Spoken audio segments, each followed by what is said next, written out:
قربانی کس شخص پر واجب ہے؟ قربانی کس پر واجب ہے، اس کے نصاب کے بارے میں تفصیل سے بتا دیں آصف صاحب کشمیر سے۔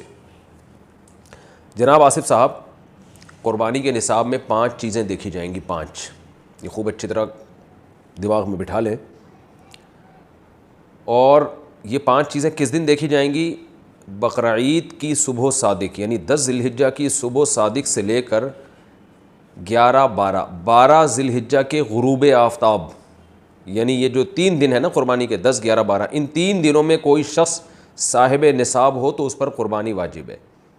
صاحب نصاب کا مطلب کیا ہے؟ یہاں پر قربانی پر خوب سمجھ لیں، سونا ہو کسی کے پاس، یا چاندی ہو، یا مال تجارت ہو۔ تجارتی مال کا مطلب وہ چیز جو بیچنے کی نیت سے خریدی ہو، کوئی پراپرٹی ہے بیچنے کے لیے خریدی، دکاندار کا جو جتنا سامان دکان میں پڑا ہوتا ہے سب بیچنے کے لیے خریدا ہوتا ہے، کوئی کپڑا آپ نے خریدا تھا، خریدتے ہوئے بیچنے کی نیت تھی، تو یہ تجارتی مال کہلاتا ہے۔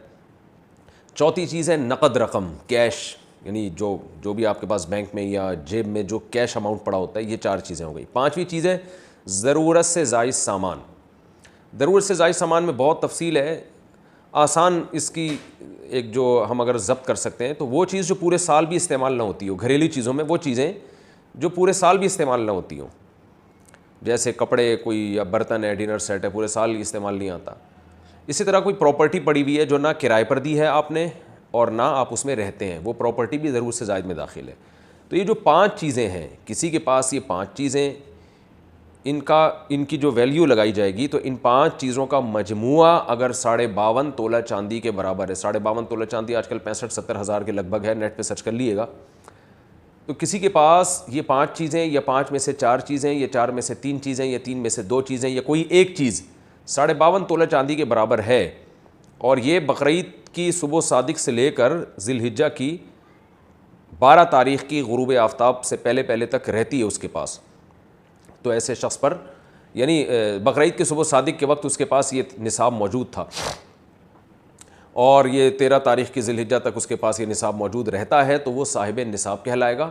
13 تاریخ نہیں، 12 تاریخ، 10، 11، 12، 3 دن، تو وہ صاحب نصاب کہلائے گا اور اس پر قربانی واجب ہے، بشرطے کہ یہ جو 5 چیزیں یا 4 یا 3 یا 2 چیزیں میں نے بتائی ہیں، ان میں سے سب سے پہلے قرضہ مائنس کیا جائے گا، یعنی قرضہ مائنس کر کے 52.5 تولہ چاندی کے برابر بن رہا ہو۔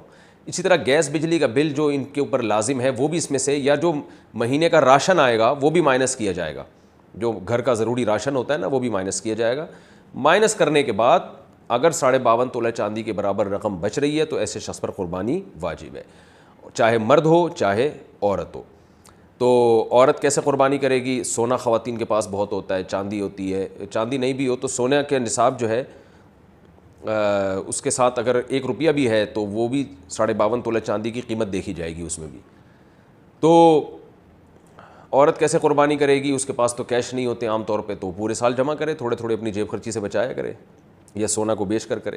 البتہ کسی کے پاس صرف سونا ہی ہے اور یعنی باقی 4 چیزوں میں سے کچھ بھی نہیں، 1 روپیہ بھی نہیں ہے، تو پھر 7.5 تولہ سونا جب تک نہیں ہوگا قربانی واجب نہیں ہوگی۔ یعنی سونے کے ساتھ اگر چاندی ہے یا پیسے ہیں یا تجارتی مال یا ضرورت سے زائد سامان ہے، پھر سونے کی ویلیو دیکھی جائے گی، سونے کو نہیں دیکھا جائے گا۔ لیکن اگر صرف سونا ہی ہے تو پھر 7.5 تولے سونے سے کم پہ نہ زکوٰۃ ہوتی ہے نہ قربانی ہوتی ہے۔ تو یہ ہے، تفصیل سے آپ کو بتا دیا۔